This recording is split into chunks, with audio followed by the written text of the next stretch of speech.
Mesdames et messieurs, The greatest festival of our contemporary society, the Olympic Games, is about to begin. This is going to be close. Oh! They're all completely gassed! They've given it everything on the global bucket! Oh, yeah! No! Oh! Brilliant, brilliant, brilliant. But that is an Olympic championship. Ready? Hello and welcome to another episode of Keep the Flame Alive, the podcast for fans of the Olympics and Paralympics. If you love the games, we are the show for you. Each week we share stories from athletes and people behind the scenes to help you have more fun watching the games. I am your host, Jill Jarris, joined as always by my lovely co-host, Allison Brown. Allison, hello, how are you? I don't know. I'm having a weird day, I gotta say. How are you doing? I guess weird as well. And then I Okay. guess that's the news in the Olympics land is also very weird. Yes, I'm going through all our notes and all our things, and I'm saying, I am so confused, and I bet a lot of listeners are confused. So we're going to see if we can sort some things out and not be so weird. Exactly. So today we're catching up on some big news in the Olympic movement. This includes eSports Week and what's going on with the Beijing 2022 team figure skating medal. But first, let's start with boxing. Oh boy. Let's start with boxing. Now, So- once again, the IOC has proved that they're a much nicer person than I am. Well, diplomacy. They are well steeped in diplomacy. And as we know, there are several countries I can't travel to because I just say things. So we've known that boxing has been a problem for years and decades, partially because of issues within the sport relating to corruption. But then we got into issues with corruption in leadership, and it kind of came to the head last December when the IOC said boxing for LA 2028 is maybe going to happen. We don't know. It's on the list of sports that can be chosen, but it wasn't on the original program. And part of that was because the IOC believed that the IBA didn't really deal with the problems with judging that they had, most notably at Rio 2016. They had huge problems with judging. They had problems with financial transparency. They had problems with sustainability, a lot of issues. So just like in Tokyo 2020, Paris 2024 boxing tournament will be run by the organizing committee, not by the International Federation, which is not what normally happens. Usually the federation runs its own event at the games. IBA has not been allowed to do that. This will be the second games in the row for that. And the IOC laid out like, IBA, you got to change X, Y, and Z in order to get back into our good graces. The IBA has done nothing but criticize. what is Russian for some bad words is basically what the IBA said to the IOC. And they're playing a victim. They claim they are constantly punished for a quote, a culture of corruption that was created by an upper echelon of people from the IOC. And part of this was, and not a Russian, but the former IOC member of the executive board, CK Wu, was president of the IBA from 2006 to 2017. He caused a lot of governing issues, but those governance issues haven't changed. And Wu's been gone for 5 years now. So you say, what's up with that, huh, IBA? There's been a lot of back and forth all year long. The IBA continues to make sponsorship deals with Russian companies, specifically Gazprom, which is a state supplier of energy. And the IOC is very worried about the financial dependency on Gazprom and how bills are getting paid. Because do you remember this happened a while back? Like magically, millions of dollars of deficit were just erased thanks to So the IBA president, Umar Kremlev, which is why we're talking Russians, just suddenly announced, yes, we're good. We're financially stable. And nobody really knew where the money came from. So much fun. So this year has just been a lot of back and forth of and I wouldn't even say back and forth. It'd been a lot of forth from the IBA going, well, they said this and they said that, and they're doing this to us and they're doing this to that. Finally, several federations have said enough is enough. We are leaving the IBA and we are forming our own federation called World Boxing. How many more will join them is yet to be seen, but this all came to a head in June. Huh, this was good. There's nothing like, I mean, I think in some instances we would just love Umar Kremlov because he just talks off the cuff. But, this is But off the cuff in a way that's dangerous. I was gonna say, yeah, he's off the cuff and going rogue, but he may have significant ties to organized crime. So let's not commend him too much here. Right. So I could not believe he actually said this. He was speaking at a meeting of the American Boxing Confederation. It was their Continental Forum in Brasilia in June. And he accused CK Wu of being, quote, a criminal who was killing boxing, end quote, and claimed he should be shot. That's not a good way to go rogue. I will say that. But I mean, the IOC fired off a very diplomatic statement saying you can't talk about us like that and people who've worked with us. And then this last week at an extraordinary session on June 22nd, the IOC expelled the International Boxing Association, which is a huge deal because it does not do this stuff. Right. That is no joke. You don't go around willy-nilly dismissing federations because it can affect so many people, so many athletes, so much sport around the world to just be like, okay, this federation is deauthorized. But in the most interesting move to me is saying, but boxing is staying in. Yeah.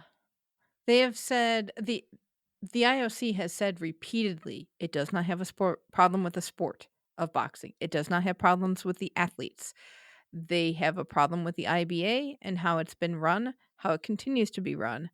And so that is the problem. And they also said that it could be potentially in LA.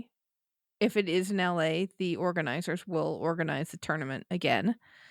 But they did not talk really about World Boxing yet. I mean, World Boxing is just too new. I wonder if they want to see what goes on with them in terms of their financial stability before it recognizes it. But right now, boxing is not recognized as a sport on the Olympic program. And you have the issue of there are a lot of boxing judges, but there's only a limited number of boxing judges. And I think there's still a concern, will the issues with the IBA get transferred over to World Boxing? Yes, the governance may be clean, but you got to get all the way down to the bottom, to the grassroots level to make sure that it was an issue of governance corruption that was influencing the bad judging, not the bad judging working with the corruption. Right. And the IBA threatened the judges as well, saying if Right. you So worked were with they feeling Boxing, yeah. threatened versus they were also corrupt? Because it takes time to be a judge. I mean, you know this. You've been an Mhm. official. It takes a long time to be an Olympic level official. So you got to make sure you've got enough of those. But Tokyo was very well run. We did not have issues in Tokyo when you Mm-mm. get the IBA out of the mix. But here's the thing that upset me the most. Kremlov threatened Kit McConnell, my IOC boyfriend. What did That he is a say? bridge too far. Taking down an international federation, maybe I could have forgiven, but don't come after Kit. No, but I think this is actually a very good solution that the IOC came up with where we're going to govern it on its own. I mean, it's not the first time. The IPC governs lots of sports. Mm-hmm. So it's not like they don't have some template that the IOC can use, at least in the short term, to run these tournaments and kind of keep an eye on the sport. And the boxers will get to compete, which is always a good idea. You know, we always want the athletes to be protected. Right. And it'll be interesting to see how the qualification for Paris works because it'll be something that the IOC and actually Paris 24, IOC, let's be honest, IOC is not running any element of boxing, but they probably are helping to organize the qualifications to make sure that the Paris 2024 tournament goes as well as possible. And will you have, once again, any Russians competing? I mean, this is a huge issue because then if you get the Russian boxers in the mix, This is still messy. As good as it is to see the IBA out of the equation for now, and sort of at least on paper, we're still not done with boxing. Well, I think we are for this episode. So let's move on to esports. It was esports week in Singapore. It was right around Olympic Day. Yeah, So it crossed over Olympic Day. It was June 22nd to the 25th in Singapore. This is the first time they've done this in person. It's always been a virtual e-series, but now they had it at the convention center. People could come and watch. The stands were full. The fans were very enthusiastic. They had a little opening ceremony. No parade of nations, but because it was on a stage, but it had all the bells and whistles of something Olympic. The winners did not get medals. They got trophies. Oh, interesting. I did not watch any of the actual competition except for bits and pieces to see, the very end and the winning moment. I still don't think the Olympics belongs mixing with esports, but it looked like it was a tremendous amount of fun. And these competitors take it very, very seriously. Excellent. Couple of interesting points that I wanted to make. So they had 10 sports. And, when I look at the list of winners, there's a lot of France and a lot of Europe in general, but it's not a bad mix. You've got US, you've got Australia, Singapore, Serbia. So it's clearly a worldwide competition. But the coolest thing to me was the cycling team. First of all, looked like they could break you in half with their thighs. These are incredibly in shape people because you actually are cycling on a stationary bike. But the 4 members of the team are each from different countries. Huh. And that's similar what they've been trying at the Youth Olympic Games, where they've had like the break-in competition at the Youth Olympic Games in Buenos Aires. That was mixed nationalities. I wonder how that plays out, when you're looking at cycling for esports, how much does nationality matter? Right, because you can certainly train virtually. That's the point. Well, it'll be interesting to see. The IOC was very excited about it. They were very excited. And I was reading an article and they pointed out that Singapore also hosted the Youth Olympic Summer Games in 2010. So Singapore is a bit of a hotbed for sort of these new ideas. All right. Well, we will continue to keep a side eye on it, I would say. See what's going on. It's interesting because when you look at professional esports, we don't talk about them as much as we did. I've seen a little bit of esport pro leagues fading a little bit. And how much esports will have relevancy will be interesting, or will it always be kind of a side event and it's just something to celebrate? But we will see how much the IOC will continue to invest in that. So we have an update on the team figure skating medal from Beijing 2022. 475 years ago. No, actually, they made an announcement that it was 500 days that these athletes have gone without their medals. Wow. That is a long time. It is a long time. And the U.S. Olympic and Paralympic Museum, whoa.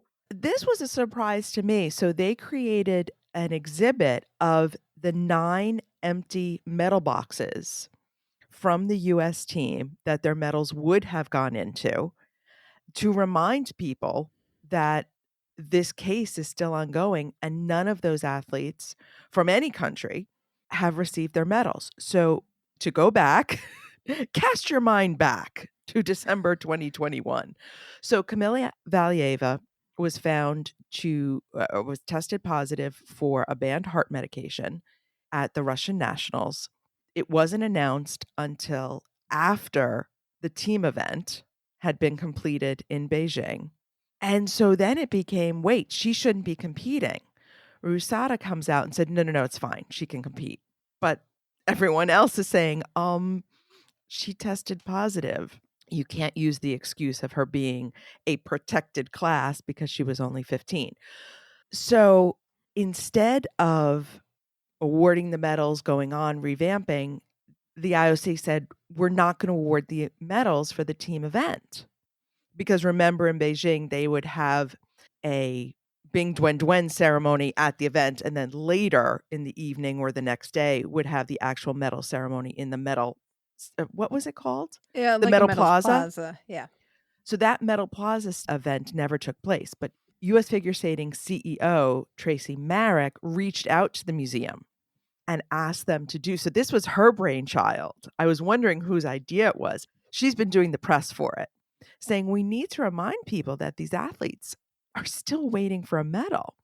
But the detail that I thought was so interesting was the night that should have been the medal ceremony, the athletes came back to their hotel rooms and these boxes are in their hotel rooms waiting for them.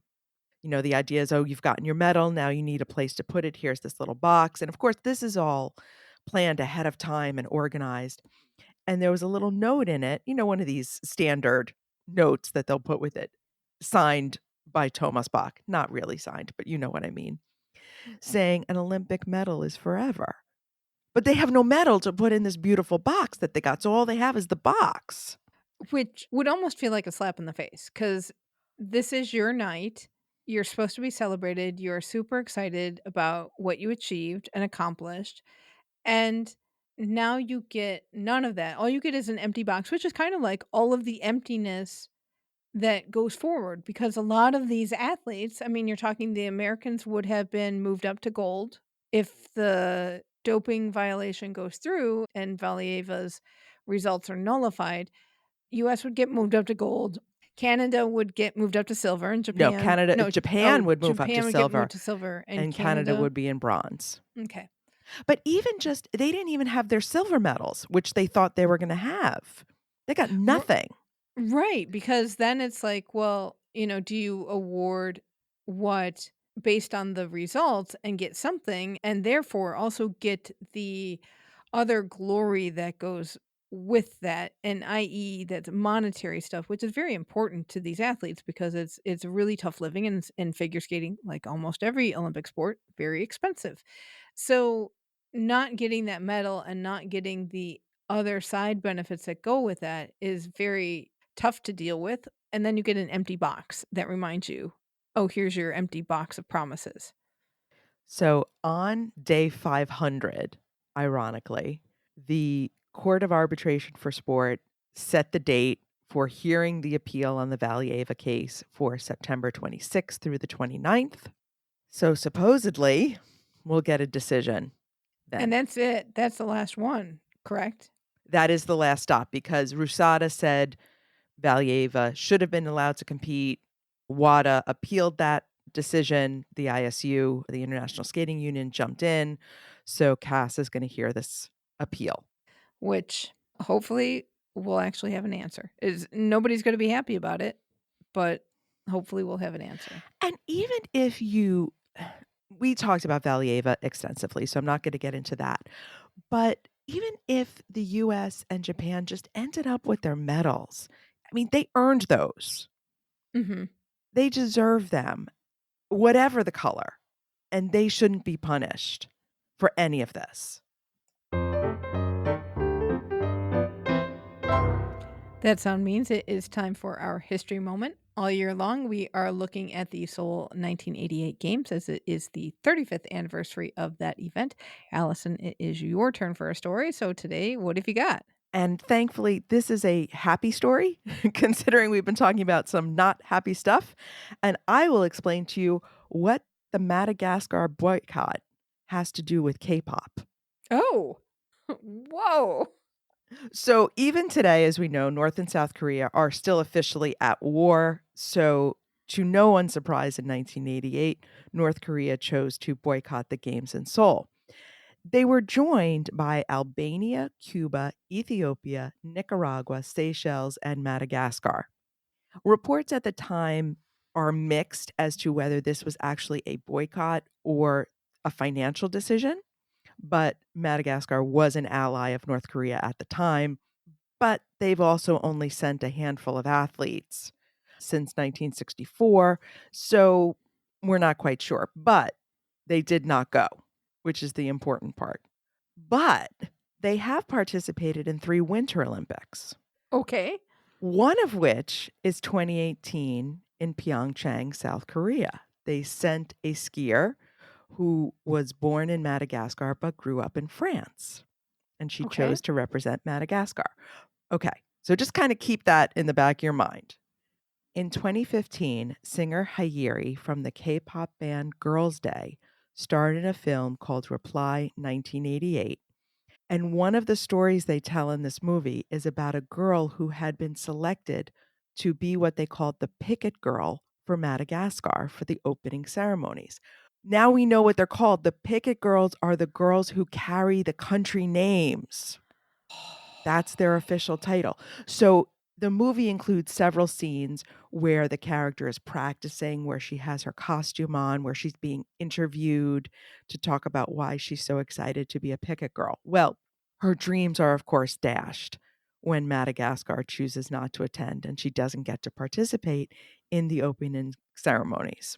So, for the 2018 Winter Games, the South Korean ambassador to Madagascar, Im Sang-woo, floated the idea of inviting Hyeri, the actress and singer, to be the picket girl for Madagascar in Pyeongchang. Wow. So, organizers and the Madagascar Olympic Committee loved this idea. They extended a formal invitation to Hyeri, but she was unable to attend due to scheduling conflicts.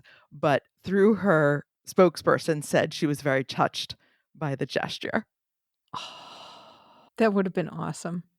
We love a good K-pop, and she is well known for being the youngest member of Girls' Day. So this would have all come together very nicely. And I hope I haven't mispronounced her name, because I know it's a little, the Korean names can be a little different than their English interpretation. So K-pop fans, don't come for me. So many good details in that story. And we will put a link to some YouTube clips of this movie because it's adorable. It's fantastic. And if you love, as we do, the Picket Girls, there's some great scenes where she's got the costume and the sign, and she really wanted to do this. Oh, Poor that's Madagascar Picket Girl. Boycott has so many ripples.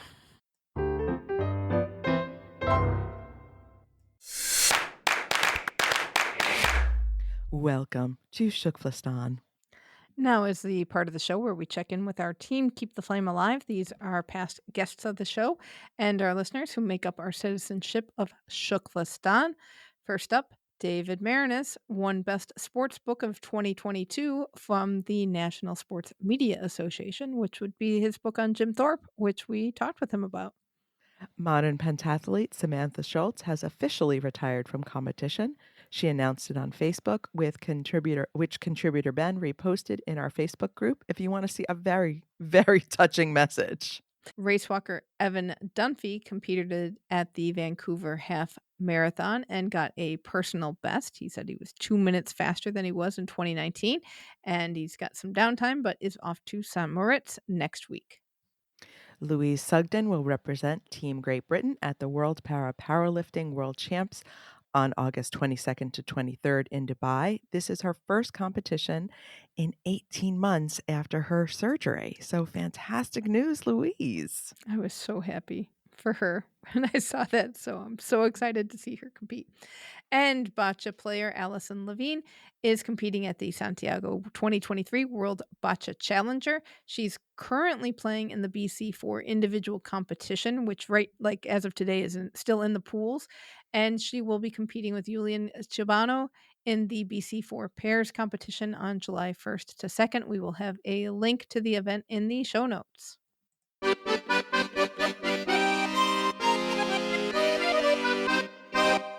It's your favorite time of year. I know. So much news from Paris 2024. It's the time of the year where the torch relay gets announced. Oh, this is so exciting. This is the time where it's like we've gotten all these teasers and now we've got the route and the details. We've got most of the information, which is fantastic. Got me so excited. I watched their video, which I'll try to put a link in the show notes to that. Got teary-eyed, as I am wont to do. I can't help it. I cannot help it. The Olympic flame will be lit in Olympia, Greece on April 16th, 2024 with big ceremony. I am excited to see. They always talk about the choreography and it's always a lot of walking around. And there's usually a chair for whatever royalty from Greece shows up. So these are the details I'm excited to see. And I know it's weird, but that's what, like, oh, we're going to see that big chair again. I always love seeing the Greek women with the bowls, and they're so dramatic. And Mm. they're actually, talking tea in the in the dressing room beforehand. So then we're going to have the traditional relay in Greece until April 26th. There will be a handover to Paris 2024 in Athens. And on April 27th, the flame is getting on a boat. It is going to be on the Belim, which is a big, tall ship kind of boat. And that ship made her initial voyage in 1896, year the modern Olympic movement came to be. Then it is going to arrive in France in Marseille on May 8th, 2024. Big celebration there. Look for a Coca-Cola sponsored concert to happen, which I thought was a big deal. Like, wow, that's going to be huge. The torch relay is going to be 68 days and will take place in 65 French territories and departments. It will go through France from May 8th to June 7th, at which point it will embark on the ocean relay to visit 5 overseas territories. And apparently it's going to go across the Atlantic first, and it's going to be on a trimaran, which is one of these really high-powered, fancy boats. I don't know how to describe it, but it goes very fast. It could go up to speeds of like 40 knots per hour. So it should shoot across the Atlantic in due course and go to French Guiana. And then it will go over to the Indian Ocean to visit Reunion, then over to French Polynesia and Guadeloupe, and then back to the Caribbean to visit Guadeloupe and Martinique. That relay is going to last about 2 weeks. Then it'll be in Nice, probably in time for Cannes, and then go back around France. It will be in Paris proper on July 14th to 15th for the Fête Nationale, which is Bastille Day. And then it goes back out and then comes back to the Ile-de-France on July 19th for the final trek to the opening ceremony. There will be a list of sites and towns that the Olympic Flame will visit, and that will be published by the organizing committee soon. One big one, it will visit Chamonix on Olympic Day, June 23rd, which Chamonix is the site of the first ever Winter Olympic Games.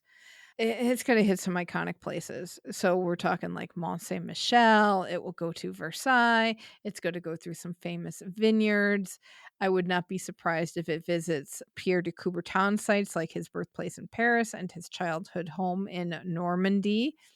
They will showcase important figures who have contributed significantly to French culture, including Jeanne d'Arc, the 100 Years' War hero that will be in Orleans, Robert Schuman, founder of the European Communities and Council of Europe. He will be celebrated in Eastern France. Charles de Gaulle, who is French president and also leader of Free France in World War II. And then also celebrate singer Edith Piaf. La Vie en Rose. There will be 4 public figures that will be the first ambassadors of the torch relay. These will be actor Jamel Debbouze, Dr. Marine L'Orphelin, Thierry Marx, a French gastronomist, and Thomas Pesquet, a French astronaut. By the time you listen to this, the application may be closed, but the application to be a torchbearer will be open until June 30th. So, very exciting news. I'm looking forward to all the different ways that the torch will get around. Notably, I think our listener Nicholas, who runs Olympic Rings and Other Things blog, said that it wasn't planning to go to Grenoble and Albertville.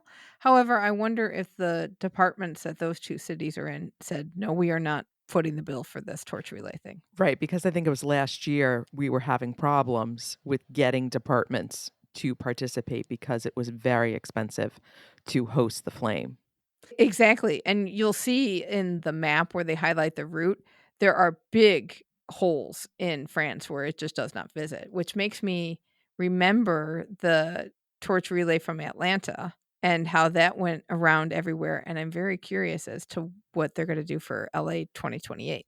As we noted in previous episodes, there's going to be high security around the torch. The website The Local noted that when the torch was last in France, it was during the Beijing 2008 relay, because that really kind of went all over the world. And there were lots of protests, and they expect nothing less from other activists. So, And as we were discussing right before the show started, Paris has been filled with unrest this early summer and spring. So I would expect that to not just be Paris, but into other places in France. And you certainly don't want that splashed across the world news that somebody blew up the torch or something horrific like that. right. Or even snuffed out the flame.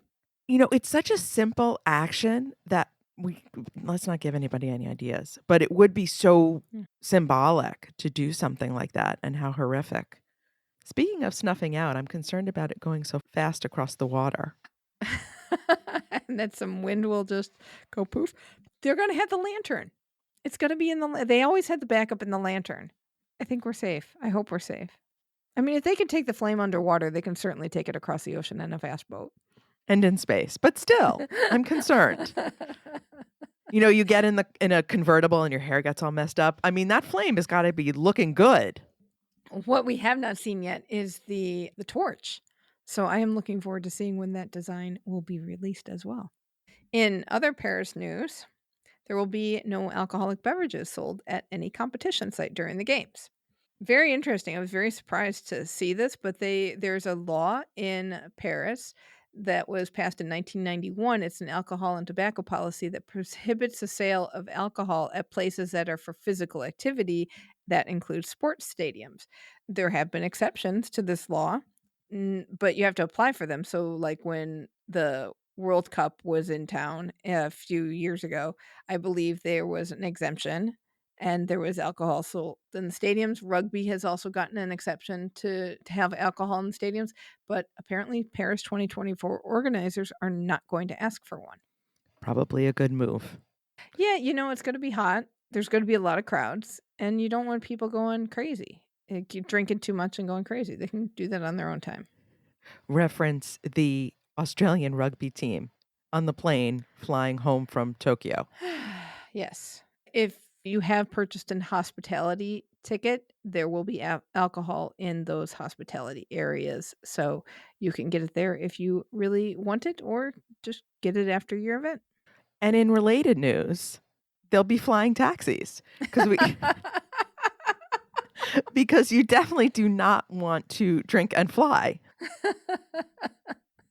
Can you imagine one of the flying taxi operators gets pulled over Oh my for goodness. drinking? I mean, is there even a law? Like, has the law caught up with this I'm flying sure you taxi can't. idea? I'm sure that there's a law that states that anybody operating a flying object can't be drunk and operating it. I bet there isn't. Oh.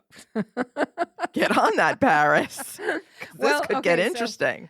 there's been a lot of talk of having flying taxis ready in time for the games. The local has reported that this will likely be mostly a shuttle service from the city to the airports. There's going to be a vertiport, which is going to be installed along the Seine in southeast Paris. And that ride between Charles de Gaulle Airport and the city will take about 10 minutes versus 45 minutes to an hour if you drove or took the RER train. And then the other route will go between a heliport at Issy-les-Moulineaux in the western suburbs to an airfield in Versailles. They're going to have dedicated air corridors for flying. Thank goodness there will be lanes. They will fly at 200 to 300 meters in altitude. And the plan is that each taxi will be able to take 5 to 6 people plus a pilot. It looks like a one-way ticket would cost anywhere from 110 to 200 euros. And compared to a taxi, that has a set fare of 55 to 62 euros, depending on where you're going in Paris. And RER tickets are 11.45. We have to do this. Oh my God, we have to do this. I just have Kobe Bryant flashing through my head. That's what I haven't. Yeah, I know. I hate to bring that up, but that's what goes through my head. Not a done deal, though. So we may not be able to do this. The flying taxi operators need approval from the EU Aviation Safety Agency by spring 2024, and they will need permission to fly over Paris because the city has really incredible restrictions on drones flying, and it has a no-fly zone over the entire city. What will we be able to do? Who knows? Will you see us on a flying taxi? Yes. All right. The apartments in the athletes' village have gone on sale. This is part of the post game strategy to have more housing in Saint Saint Denis. And many of the games in the past have put the village up for sale. And then when the games are over, then other residents can move in and live there. You got to sell them before the games in order to have that happen. The village, as you may recall, has a family look due to the use of a lot of wood from France, and they also used low carbon concrete in the construction to give it's supposed to have like a really rustic and cozy, homey aesthetic, which is nice. A lot of the apartments will have balconies. And the buildings seem to have inner courtyards to allow for more green space. Sometimes in the past, villages have looked like big high rises, like Tokyo had some big skyscrapers. This village looks like it's going to be more shorter buildings. You might get some that are 14, 15 stories high, but it doesn't look like we're going to have all of these towers all over the place. And some apartments are for sale. Some are for sale so that you can rent them out, and some are to rent right now. Studios, or what they call a one room apartment, starts at 209,000 euros. They go up to 4 rooms. That's not 4 bedrooms. That's a 4 room apartment, but it looks like the bathroom does not count in the room count. Those are going for about 494,000 euros. Some of them have 2 floor duplexes, which seems kind of cool to me. Some include a parking space, and we will have more information about them into the show notes. I hope they post some video of real estate tours of these apartments. Oh, that would be cool. I wonder how much they're finished on the inside, because what we've found has been like artist renderings of stuff. But I am excited about this. I would be excited to be the athletes who get put into one of these duplexes and be like, oh, we got a 2 floor apartment. This is awesome.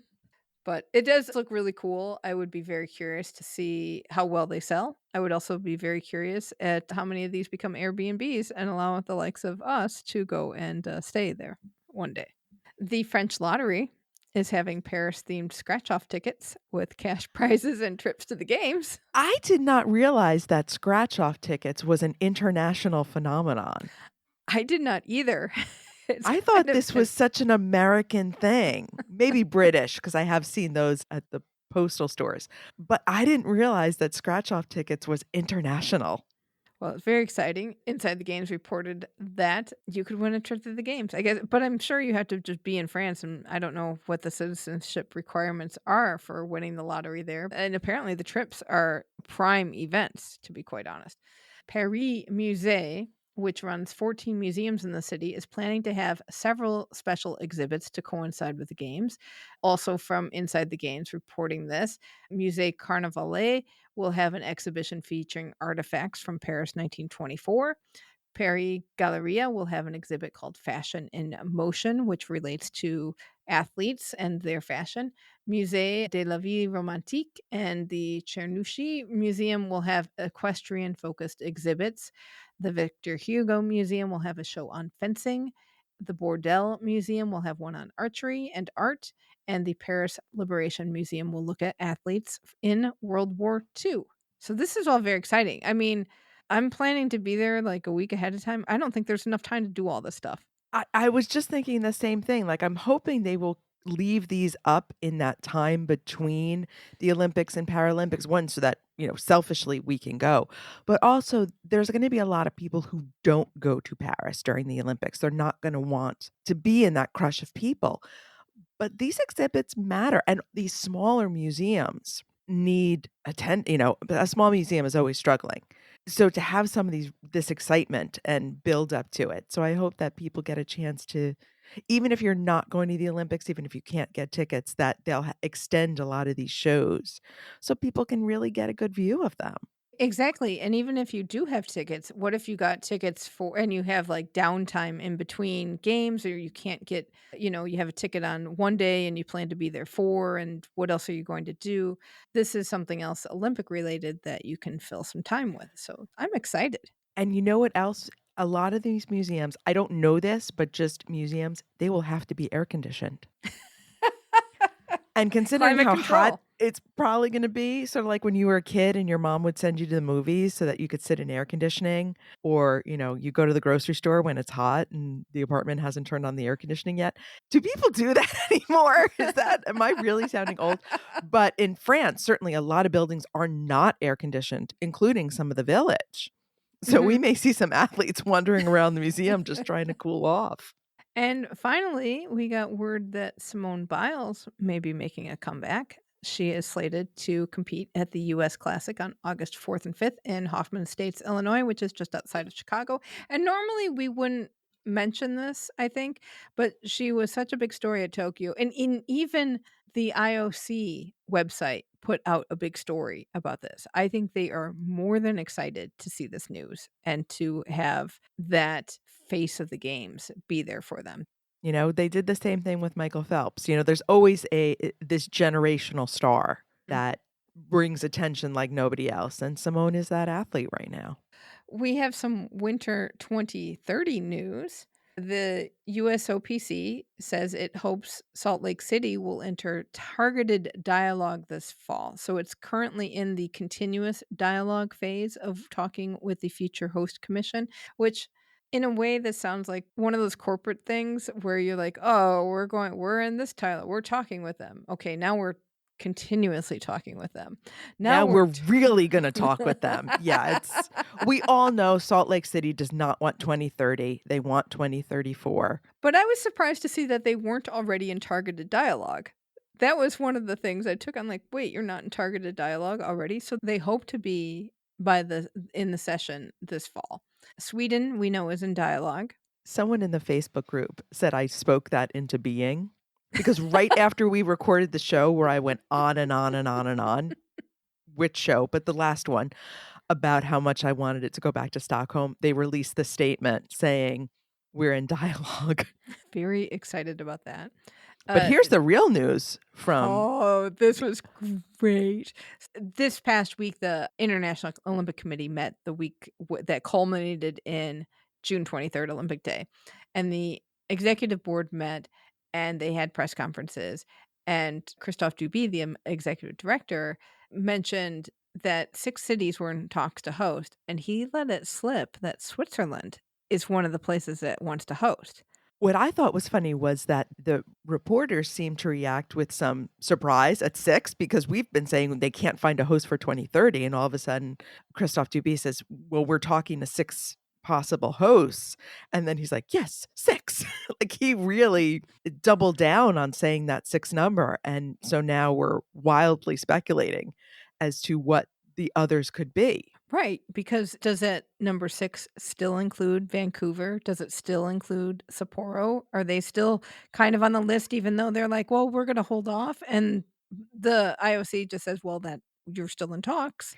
And surprisingly, there was a news report that came out that said the Japanese public sentiment is starting to change about Sapporo, and that they may, even though they've officially dropped out, are they coming back into the mix? So this is becoming one of those old-timey host city horse races that we haven't seen since they initiated the new norm and all the different changes to the bidding process.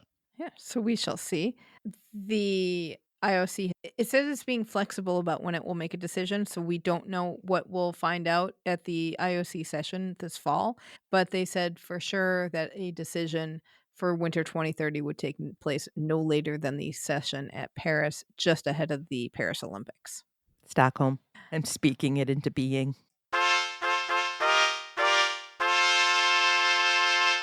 A little bit of other IOC news. The IOC gave out its Fair Play Awards from Tokyo 2020 and Beijing 2022. For Tokyo, do you remember in the women's skateboarding competition, the horrific crash that Misugo Okamoto, who was winning the competition at the time, she had this really bad crash in the final round? I do remember it, and it still gives me chills. So the Fair Play Award went to skateboarders Kokona Hiraki from Japan and Poppy Olsen from Australia for going to help her immediately after the crash. And then for Beijing 2022, the Fair Play Award went to speed skater Brittany Bowe for giving up her original slot in the 500 meters to our very own SHOKLASTANi, Erin Jackson. who then went on to just win the gold medal in that race. Very well deserved for Brittany. It was very nice to see that act of sportsmanship rewarded. So that is going to do it this week. Let us know what you think about the IOC and its situation with boxing, what you think about the torch relay, and anything else that's on your mind regarding the Olympics and Paralympics. You can connect with us on Twitter and Instagram at FlameAlivePod. Email us at flamealivepod@gmail.com. Call or text us at 208-352-6348. That's 208-FLAME-IT. Be sure to join the Keep the Flame Alive podcast group on Facebook. And don't forget to get our weekly newsletter filled with other fun stories about this week's episode. You can sign up for that at flamealivepod.com. I'd like to give a special thank you to our intern, Annalie Dable, for doing tons of research for this episode. Next week, we will be celebrating Independence Day here in the United States, so we will have a lightning round episode with some unique insight from our TKFLASTANies. You won't want to miss that. Thank you so much for listening, and until next time, keep the flame alive.